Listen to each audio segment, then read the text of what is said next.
Welcome to Colombo 1, the once dead but now beating heart of Colombo. This is the first stop in Yamu's tour of all 15 districts of the city.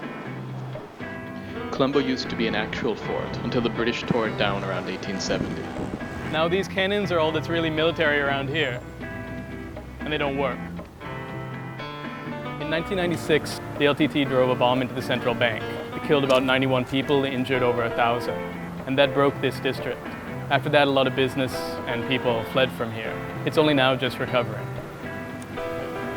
Fort only really started coming back in 2011, when basically the military opened this old Dutch hospital as a shopping dining spot. That's when people really started coming back into Colombo 1 as a place for fun.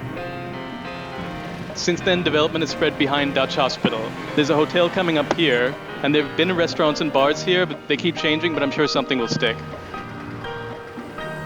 So behind Dutch Hospital, you've got Chatham Street, which is where we are.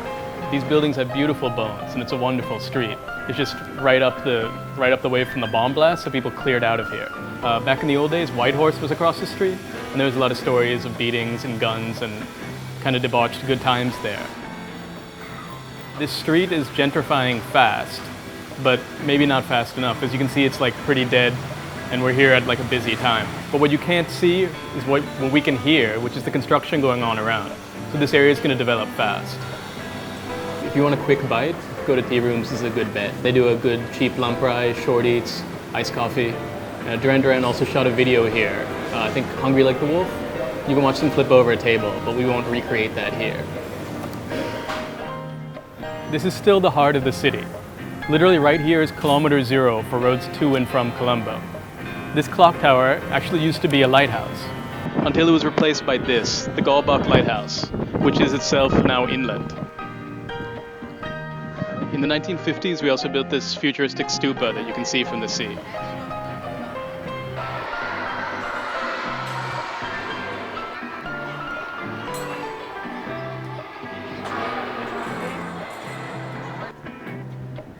When the Brits took over, they briefly held the last king here.